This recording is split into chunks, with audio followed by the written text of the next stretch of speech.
Today we're gonna learn the 5 rules of attack from the magician himself, Mikhail Tal, and there is also a really funny story around this game which I'll tell you in a minute, but for now let's get ready to rumble. Tal is playing black, his opponent, Bobotsov, is playing white. He was the champion of Bulgaria and was also a woman grandmaster's husband. Just kidding, he was a grandmaster himself as well. Hopefully they had grandmaster babies as well, but let's get back to business. Anyways, they're playing the King's Indian defense, so far so good. It's all just theory. Tal attacks in the center and white solidifies. Also, he doubles down on the same pressure, putting up some pressure to this pawn on c5. Therefore, Tal plays knight to d7. And at this point, you may have the very first question. Why don't they take, right? So black could take here, or white could push. Why none of them do anything about this tension in the middle of the board? It may seem like they're both playing under North Korea rules, you're not allowed to cross the border, but in reality, this brings us to the first rule, which is to take is a mistake.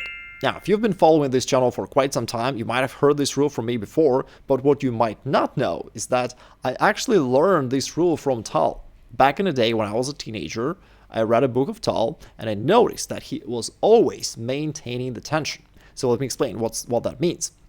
In such positions, let's take it back. Most players in such positions would simply take right here on d4 because that seems like the easiest solution. And of course, it doesn't lose the game, however, it makes it better for your opponent.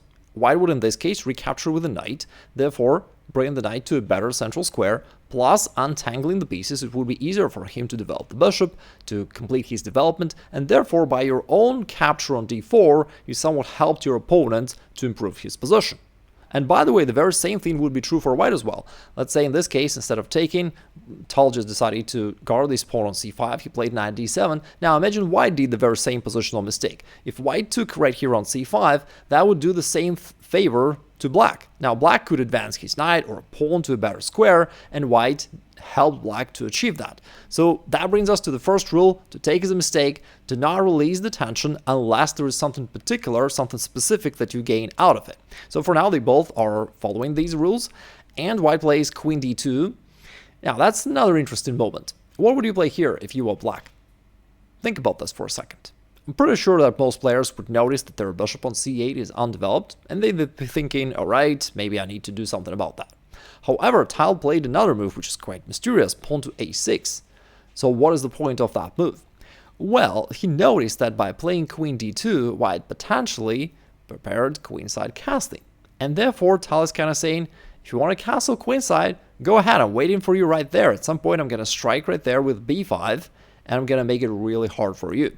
Now, you might also think that it somewhat violates classical opening rules, because classical chess theory says that you need to complete your development first and only then think about your middle game plan or about attack. But that drives us back to Tal and his style. What I noticed about him is that he was looking for moves which were the most unpleasant for his opponent. Not necessarily the best, but the most unpleasant. And therefore, here indeed white castled queenside, and now Tal played queen to a5, adding some pressure to the queen side. This pawn is currently guarded, but anyway, he's just now trying to push this pawn forward to b5 and to create some attacking potential on the queen side. Which brings us to the rule number 2. And here's the quote from Tal himself. He said, "I like to grasp the initiative and not give my opponents peace of mind." So he was like modern day news. But anyway, in chess is good. So he was trying to create threats, put pressure onto his opponents, knowing that that makes them feel uncomfortable and provokes mistakes down the line. So here after queen a5, white played king b1, a very nice prophylactic move, putting the king to a more defensed position, plus also potentially overprotecting this pawn on a2, and black indeed plays pawn b5, creating some threats on the queen side. By the way, quick question. Should white take here on b5 or not? What do you think? That's already a little test to how attentive you are. To take is a mistake, right? And that is just yet another example to the same rule. If white were to take on here on b5, which he didn't, that would be a massive mistake.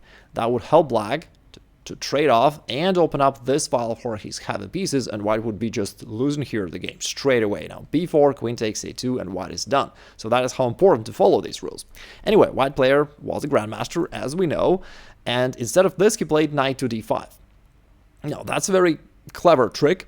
This opens up this discovered attack, and it's not easy for black to do anything against that, because if black were to trade queens, instead of recapturing straight away, white has this clever in-between check, knight takes e7, snatching the pawn, and only then recapturing right here on d2, and white ends up with a much better endgame. Therefore, definitely that's not what black wants, so let's take this back. So instead of this, in the game, Tal just sacrificed his queen. Knight takes d5, leaving this queen undefended, letting white capture it, and instead black only got 2 minor pieces, and normally that is quite a disadvantage. So why did he do that? Well, first off, remember I told you there was an interesting story about this game? So here's the story. There's rumors that the night before this game, Tal was playing Blitz, and he played this sacrifice in Blitz. Now, Bobotsov, the white player, was present and said that it's not a sound sacrifice and Tal would never play it in a serious game. And Tal said, why not? So basically they agreed to play this position the next day in their serious tournament game, and that's what they're doing right now. So white was apparently confident that this sacrifice is unsound and white is going to win the game.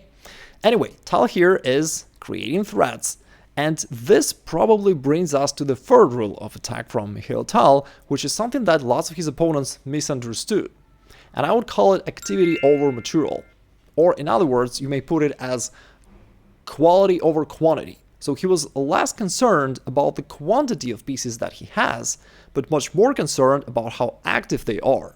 So here, yes, like theoretically, black has material deficit, but realistically, just look at how active his pieces are. This knight is already creating threats, these both pawns are attacked, this bishop is exerting strong pressure, and all in all, his pieces are just putting so strong pressure onto white. White played rook c1, which is already a slight inaccuracy, knight takes c4, black gets a pawn plus attacks the queen, and white decided to simplify matters for him, to not tolerate this knight, and to sacrifice back the rook on c4. Now, that was actually not a correct move, but, you know, it's easy to be smart in hindsight, and I would say that in general, this style of playing of Mikhail Tal, of creating pressure, putting pressure onto his opponents non-stop, is definitely something that provoked those errors. Or, as Tal said himself, if you wait on luck to turn up, life becomes really boring. So he was willing to play this provocative, aggressive chess, knowing that people will crack under pressure and will play wrong moves, such as in this case, white gives up some material, hoping that it will slow down attack, but at the end of the day, it turns out that black keeps attacking, and now white is just giving up some material for no reason. Anyways, after this trade, now this pawn on d4 was hanging, but white played an interesting move, knight to c1. He wants to open up the bishop and to grab this pawn. Black could take right here on d4, but he instead played rook b8, once again prioritizing activity over material. Now he's putting this rook on a really open, really active position, and for example, it would be a terrible blunder for white to do something with this pawn on d4, as now there is also this sniper bishop from here, allowing black to play rook takes b2, and black would win the game, for example, with something like this. In the actual game, white played a much better move, bishop takes c4, and now instead of taking this pawn, Tal tossed in one more in between attack, knight to b6, hitting the bishop needs to move, and now finally Tal was kind enough to pick up this central pawn. Now he just wants to play c4, drive away this bishop, and still put together this devastating attack on the queen side. Therefore, in order to stop this, white played queen d2. Now this queen is eyeing this bishop on d4, not letting black to push his c-pawn forward. So Tal just retreats his bishop, basically preparing the same thing. White goes knight e2, a very nice regrouping, providing additional control of this square on c3. We'll see why in a second. c4 hits the bishop goes back, and now white made his every effort to make it impossible for black to push the pawn to c3, and rest assured, that is exactly what Tal did. Pawn c3. That's a nice pawn sacrifice. It turns out that if the pawn is accepted, then after knight to c4, white is absolutely overloaded with threats, and that is just way too much for white to handle. Therefore, white denied the pawn sacrifice and played queen d3. But now this pawn is actually doing a pretty good career here. It's also guarded by the bishop, therefore white can't easily take it back. And now white goes knight to d4. Now, that was another quite interesting moment for the game to think about. Think about this. If you were playing this position as black, what would you do? Just think about that for a couple of seconds. I'm pretty sure that a lot of players will try to somehow force that checkmating attack because it looks like the king is restricted, the pawn is so close, and you only need to move the knight somewhere, somewhere there to just finish the game. But of course, in reality, it's not that easy because white is covering those squares. So it's instructive that even though we know Tal as the guy who was rushing into the attack, but in this case, he was following the fourth rule of the attack to overcome unemployment. He was always concerned about every piece that he has, and he has always tried to make them all active. Again, activity over material. So he played here bishop d7 just to complete his development, also to take control of this square on c6, just in case, but even more so just to complete his development because his rook, knight, and bishop are doing a great job. However, there were two other pieces of black which were not doing much, and therefore now he's trying to activate them.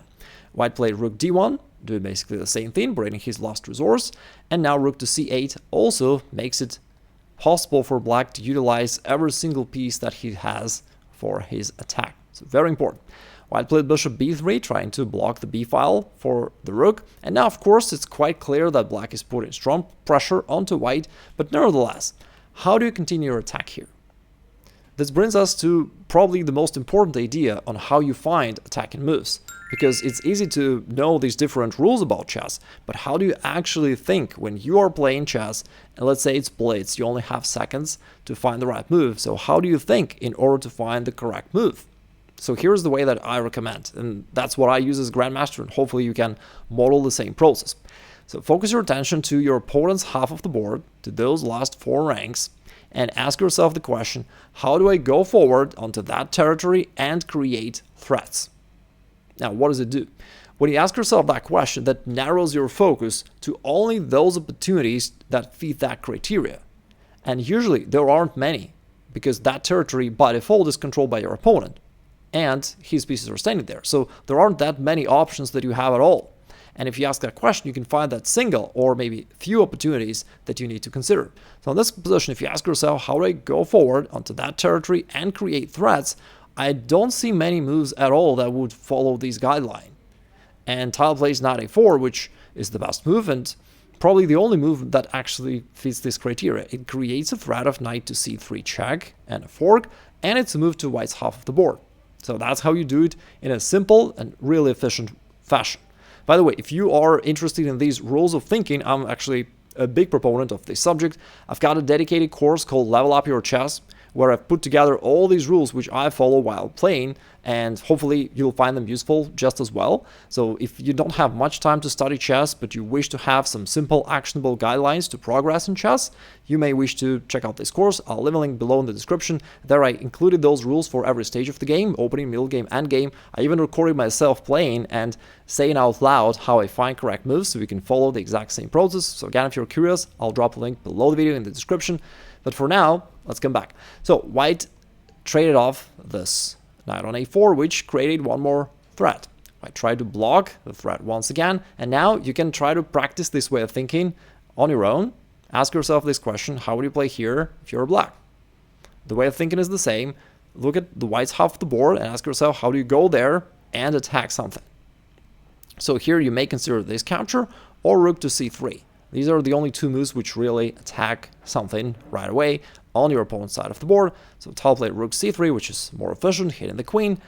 White played queen takes a6, which also attacks the bishop. But now after they straight on b3, the king is left totally undefended, and Tal plays rook c8, stacking rooks along the c-file, threatening rook to c1, and white is quite defenseless. He can't ever capture this pawn, as that would put the king opposite to the bishop, exposing it to various discovered checks, and black would win the game.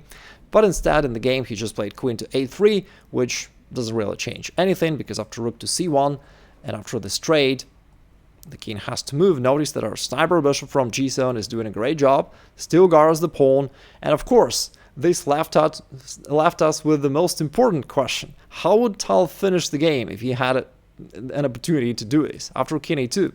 Which move for black would you find the most satisfying? Now, of course, black can win, but which move do you think is the most satisfying? Let me know in the comments below.